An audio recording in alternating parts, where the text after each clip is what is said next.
बिस्मिल्लाहिर्रहमानिर्रहीम। प्रोग्राम क्या, कब, कहाँ, कौन, क्यों और कैसा के साथ मैं हूँ सैयद माजिद अली शाह। आज हम अपने प्रोग्राम में अवामी मसाइल से रिलेटेड मामले पर डिस्कस करेंगे जो कि इंसाफ की बरवक्त अदम दस्तयाबी है। उसमें अवाम को हम आगाह करेंगे कि आपके हकूक़ अमीर गरीब के यकसा हैं। थानों के निज़ाम के बारे में आगाह करेंगे और FIRs के अंदराज, FIR के अंदराज के बाद होने वाली तफ्तीश, दीगर मुहरकात और अदालती ट्रायल के बारे में अवाम को आगाह करेंगे। मसाइल से पीछे अवाम अपने हकूक़ की पामाली की बाबत थाना में जाते हैं, सिविलियन अदालतों में जाते हैं, फौजदारी अदालतों में जाते हैं। उसमें सबसे बड़ा मसला कुछ महकमा जात की मिस्टेक्स हैं जिस वजह से मुतासरीन को इंसाफ की बरवक्त फराहमी के लिए दर बदर की ठोकरें खाना पड़ती हैं। कुछ निज़ाम में इस तरीके की उलझने हैं जिससे आम सादालू शहरी शदीद मुश्किलात में फंस जाते हैं। तमाम शहरियों को ना तो PPC और ना RPC के बारे में पता है, लोगों को कवानीन का नहीं पता, अपने हकूक़ का नहीं पता, और पुलिस को फ़र्स्ट इंफॉर्मेशन रिपोर्ट की बाबत दरख्वास्त गुजारते हैं। दरख्वास्त का अमल जब शुरू होने के बाद first information report register number 1 में दर्ज होने के बाद तफ्तीशी मुहरकात की जांच पड़ताल की जाती है। मुतलका IO साहब गिरफ़्तारी के वारंट लेते हैं जिसके ख़िलाफ़ FIR दर्ज की जाती है और बाद गिरफ़्तारी अमल में आती है और उसके बाद इन्वेस्टिगेशन शुरू होती है। लेकिन अफसोस के यहाँ पर लाकानूनियत परवान चढ़ चुकी है। कानून की बात करें तो ज़ाब्ता फौजदारी में वाज़ेह है फ़र्स्ट इंफॉर्मेशन रिपोर्ट के बाद गिरफ़्तारी के बाद तफ्तीश, लेकिन यहाँ पर तो दरख्वास्त से पहले ही मुल्ज़म को उठा लिया जाता है, गिरफ़्तार करके उसकी तफ्तीश की जाती है। तफ्तीश करने के बाद मर्ज़ी की दरख्वास्त लिखी जाती है और दरख्वास्त के बाद FIR दर्ज होती है और FIR के बाद तफ्तीश होती है। ये तमाम हरकत DIG इन्वेस्टिगेशन चौधरी शफकात जो कि लाहौर के साबका DIG इन्वेस्टिगेशन भी रह चुके हैं, पुलिस जराइम और तफ्तीश अपनी किताब में वाज़ेह लिख चुके हैं। उसमें ये वाज़ेह है पुलिस आर्डिनेंस 2002 के तहत हर आने वाली शहरी की इज़्ज़त व नफ्स का ख्याल पुलिस की अव्वलीन ज़िम्मेदारी है। लेकिन अफसोस के यहाँ पर पुलिस के रवैये से अवाम मुतमईन नज़र नहीं आते। पुलिस अपनी मर्ज़ी की दरख्वास्त लिखती है। दो किस्म की फैंसीज़ हैं, बेलेबल फैंसीज़, नॉन बेलेबल फैंसीज़। दस्तावेजी फ़्रॉड को सादा फ़्रॉड बना दिया जाता है, ख़यानत मुजरमाना को भी दीगर नवैयत से ऐसी दफ़ात डाली जाती हैं। बेलेबल फैंसीज़ के ज़्यादा FIRs दी जाती हैं और नॉन बेलेबल की नहीं दी जाती। दरख्वास्त गुजार जब दरख्वास्त लेके जाता है तो SHO साहब दरख्वास्त को पढ़ते हैं, कहते हैं जी 5 अफराद 2 मोटरसाइकिल पर मसल्ला है और उन्होंने आके गन पॉइंट पे छीन लिया, 395 बनती है उसकी। लेकिन SHO साहब कहते हैं नहीं यार, आप ऐसा करो, एक तो बंदा कम कर दो, और दूसरा उनकी कोशिश होती है कि दफ़ात में इस तरीके की तरमीम की जाए कि पुलिस आला हकाम की नज़र में कारकर्दगी मुतासर ना हो। जबकि मोहतरम गुजारिश इस तरह से है, साइल अपनी मर्ज़ी की ही दरख्वास्त लिखेगा और मर्ज़ी की FIR करवाएगा। FIR फर्स्ट इंफॉर्मेशन रिपोर्ट है। तमाम शहरियों के हकूक़ यकसा हैं। अगर बात करें पाकिस्तान पैनल कोड की तो पहले उसका जो तारफ़ करवाया गया है, पहले सफ़ात में यही तो लिखा गया है, 5-7 सफ़ात पे मुश्तमिल मज़ामीन है कि मुल्क में रियासत कायम नहीं की जा सकती। तमाम शहरियों के हकूक़ यकसा हैं, लेकिन यहाँ पर लोगों के मुताबिक उनके लिए कवानीन होते हैं।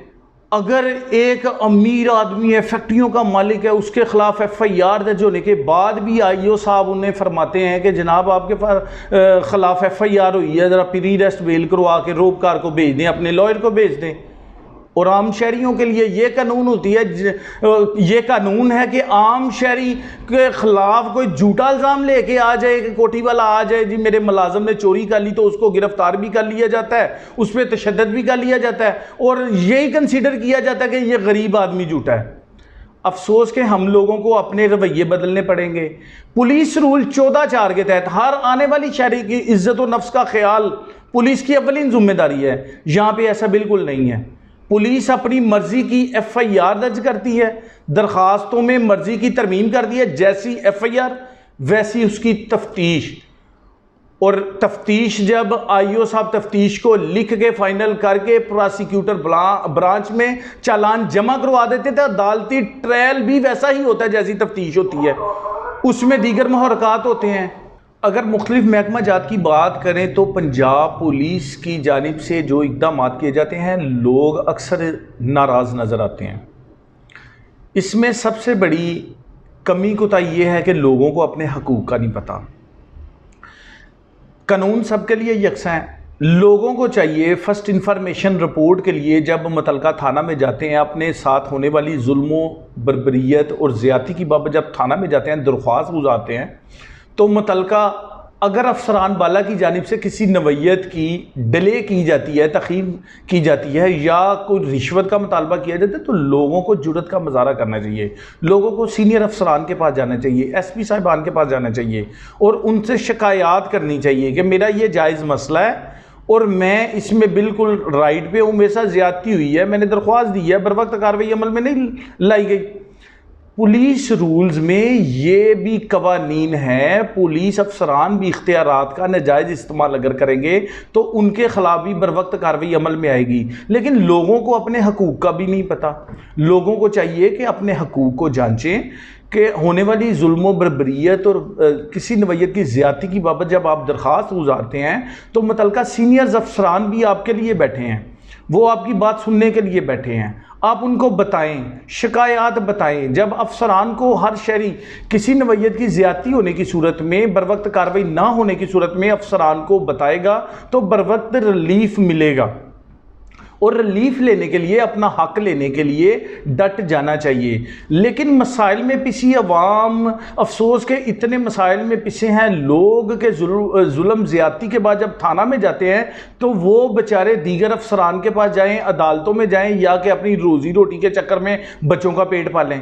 लोगों की भी मजबूरियाँ हैं और अफसरान बाला को भी ये चाहिए कि थानों के ज़्यादा से ज़्यादा विज़िट किया करें, थाना के रजिस्टरों को चेक किया करें, गिरफ्तार मुल्ज़मान की बातों को सुनना चाहिए, उनकी सुनना चाहिए कि जो गिरफ्तार हुआ है उस पर FIR किस नवैयत की हुई है। इस पाकिस्तान में तो बेगना को बेगना करने के भी पुलिस पैसे लेती है। बेगना को बेगना करने के लिए तमाम तर मोबाइल डाटे CDRs दी जाती है, गवाहान शहादतें देते हैं, लेकिन अफसोस के पुलिस सफ़ा मिसल का हिस्सा उन डॉक्यूमेंट्स को बनाती है जो पुलिस अपनी मर्जी की तफ्तीश के मुहर्रकात जैसे करना चाहती है। एक बंदे के साथ 20 अफराद आते हैं, वो कहते हैं जनाब हम मानकर कसम न्या भी देते हैं, हम स्टाम्प भी देते हैं, लिखे शहादत भी देते हैं कि ये जनाब बंदा बेगुनाह है। पुलिस अफसरान की अपनी मर्जी किसी एक स्टाम्प को भी सफ़ा मिसल का हिस्सा बनाए या ना बनाए। मरने वाला मर गया, वो किससे मरा? मकतूल को गले में सफ़ा डाल के उसने फांसी का फंदा बना दिया और उसकी हलाकत हो गई। IO साहब ने क्या किया कि उसका DNA टेस्ट नहीं करवाया। जब आला अदलिया में केस लगा, सेशन के बाद हाई कोर्ट में गया तो उन्होंने कहा जी ये इसका वो DNA नहीं हुआ था, क्लैरिकल मिस्टेक। कुछ दस्तावेजी शहादतें हैं, कुछ ज़बानी शहादतें हैं। दस्तावेजी शहादतें और ज़बानी शहादतों में डिफरेंट करके, उनमें चेंजिंग करके अफसरान वाला जो IO तफ्तीश लिखला होता है 173 की जब ज़िमनी लिखता है उसे एक एक मुहर्रकात का पता होता है। गुनाहगार को गुनाहगार भी लिखता है, लेकिन इस स्टाइल से लिखता है कि अदालत में सेशन में नहीं तो हाई कोर्ट में उसे रिलीफ मिल जाए। बातों को इतना डिफरेंट बना दिया जाता है। जाए वकुआ का नक्शा, मौका मुलाजा का जो नक्शा बनता है, गुहान के बयान बनते हैं, मदई मुकदमा की स्पीच बनती है और साइंसी शहादतें बनती है, दस्तावेजी शहादतें बनती है, DNA रिपोर्ट बनती है, काज ऑफ डेथ और दीगर जो दस्तावेजात हैं उनमें थोड़ा सा करके डिफरेंट डाल देते हैं और वहाँ पे मुल्ज़मान को फ़ायदा हो जाता है और मदई बेचारा जो वो उसको रिलीफ नहीं मिल पाता। और दूसरी तरफ ऐसे ही मामला देखने को मिलते हैं कि एक शहरी बेचारा जो कि झूठा मुकदमा जिस पर दर्ज हो जाता है, उसके भी उसको सच्चा साबित करने के लिए बड़ी एफर्ट्स करनी पड़ती हैं, वो भी बड़ी मेहनत करता है उसकी तरफ से भी। और आईओ साहिबान ऐसे करते हैं। आईओ साहब सबसे पहले क्या होता है, आईओ साहब किसी दौर में आईओ साहब डायरेक्ट तफ्तीश कर लिया करते थे और ज़िमनात को लिख लिया करते थे बड़ी आज़ादी से। अब निज़ाम को डिफरेंट किया जी, ऐसा होगा कि आईओ साहब सबसे पहले पार्टियों की फ्रीकैन की बिल में शफा गुफ्तगू करवाएंगे, उसके बाद एक राय कायम करेंगे, सच्चा कौन है झूठा कौन है, उसके बाद इंचार्ज इन्वेस्टिगेशन को सुनवाएंगे। इन्वेस्टिगेशन इंचार्ज के बाद डीएसपी साहब के पास यही प्रोसीजर होगा, उसके बाद एसपी साहब के पास यही प्रोसीजर होगा। बाद में एसपी साहब डिसाइड करेंगे, फाइनल डिसीजन वो देंगे, उसके मुताबिक ज़िम्नात लिखी जाएंगी। लेकिन यहाँ पे अफसोस के जब आईओ साहब एक राय कायम कर लेते हैं तो इसमें दो चीज़ें होती हैं, एक दयानतदारी, दूसरा बददयानती, साजबाजी। उसमें आईओ साहब क्या करते हैं, अगर कोई साजबाजी करते किसी पार्टी की फेवर करना होती तो सबसे पहले जब पार्टी को इंचार्ज के पास लेके जाते हैं तो कमरे के बाहर पार्टियों को कहते हैं आप इधर ही खड़े हो जाएं।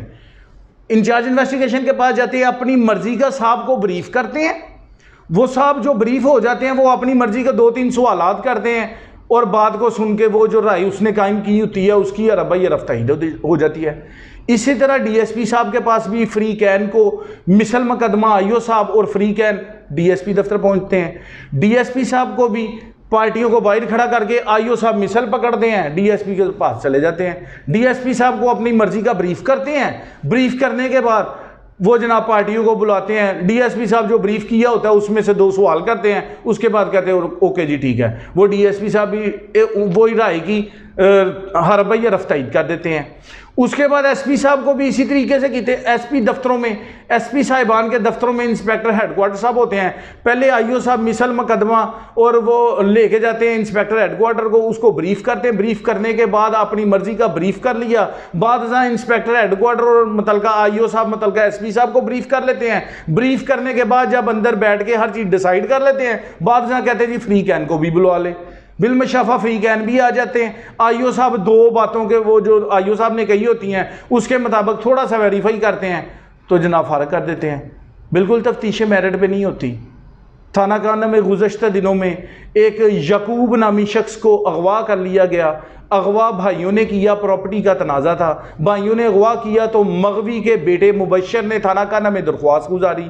थाना काना में जब 22 तारीख को दरख्वास्त देता है मदई मुबशर अपने वालिद अगवा की, तो उसके बाद 17 दरख्वास्तें मज़ीद आती हैं। 17 दरख्वास्तों के बाद जो 18वीं दरख्वास्त आती है वो जनाब मुलज़म की तरफ से मदई के ख़िलाफ़ दरख्वास्त आ जाती है और वो उसके ख़िलाफ़ ही मुकदमा दर्ज कर लिया जाता है। दरख्वास्त के बाद 2 तरीक़ेकार हैं। फर्स्ट इंफॉर्मेशन रिपोर्ट को दर्ज करने के बाद या तो तफ्तीश की जाए। हर दरख्वास्त पुलिस आर्डिनेंस 2002 में जब इन्वेस्टिगेशन थे ऑपरेशन अलग-अलग किया गया था, तब भी यही डिसाइड हुआ था कि फर्स्ट इंफॉर्मेशन रिपोर्ट को फौरी दर्ज कर लिया जाए। चूँकि देर बाद होने वाली FIR को आला अदलिया मशकूक नज़र से देखती है, उसमें मदई को नुकसान मिलता है। इस वजह से 2 महकमे अलग कर दिए, इन्वेस्टिगेशन और ऑपरेशन का, और यही कहा गया कि फर्स्ट इंफॉर्मेशन रिपोर्ट को दर्ज हो और बाकी तफ्तीश में महरका देखें। और तफ्तीशियों को हदायत जारी की गई कि जब तक मुलजम डिक्लेयर ना हो इसकी गिरफ्तारी अमल में ना आए, लेकिन ऐसा अमली इक़दाम नहीं हो रहे। इसके बाद वो जनाब उन्होंने मदई मुकदमा की वालदा के ख़िलाफ़ उल्टा मुकदमा दर्ज कर लिया। किसके ख़िलाफ़ दर्ज किया गया? जिसकी पहले दरख्वास्त आई उसी की वालदा के खिलाफ उल्टा मुकदमा उस मुलजम की मदय्यत में दर्ज किया गया जिसके खिलाफ दरख्वास्त आई थी, सेम डे, 2 घंटों के डिफरेंट पे। लाकानूनियत तो परवान चढ़ रही है। और दूसरी बात, अगर कवानीन की बात करें, ज़ाब्ता फौजदारी की बात करें, तो एक वकूए की 2 FIRs नहीं होती। एक दरख्वास्त गुजार ने दरख्वास्त दी, उस पर फर्स्ट इंफॉर्मेशन रिपोर्ट दर्ज होगी। दूसरी अगर दरख्वास्त आ गई तो उस दरख्वास्त को सफ़ा मिसल का हिस्सा बना के क्रॉस वर्शन की जाएगी। डायरी नंबर भी पहले लगा, दरख्वास्त गुजार ने दरख्वास्त भी पहले दी, उसके बाद उनके खिलाफ ही उल्टा मुकदमा दर्ज कर लिया मुलजमान की मदय्यत में। ये लाकानूनियत नहीं है। DIG साहब, CCPO साहब और IG साहब दीगर पुलिस अफसरान को मैसेज भी कर लें, व्हाट्सअप भी कर लें, मुतलका SP से रिपोर्ट तलब कर लेंगे, DSP से कर लेंगे, इंचार्ज इन्वेस्टिगेशन से पूछ लेंगे, जबकि ऐसा ही हो रहा है। कोई अमली इक़दाम नहीं हो रहा है, कोई क्रॉस वर्शन नहीं हो रही। बात इस तरह से हम लोगों को अपने हकूक़ को समझना चाहिए और अफसरान को अपने इख्तियारात को समझना चाहिए, और जब तक बददियानती ख़त्म नहीं होगी इंसाफ की बर वक्त फराहमी नहीं होगी। जैसा कि मुल्क में दीगर चैनल्स भी काम कर रहे हैं, मित्तर टीवी हमेशा अवामी खिदमात के पेश नज़र अपने मुस्बत इक़दामात में मसरूफ़ अमल है, जो कि अवामी मसाइल से पेश नज़र आवाम को आगाही देने में मसरूफ़ अमल है। हमारे न्यूज़ चैनल को सब्सक्राइब करें, लाइक करें और शेयर करें।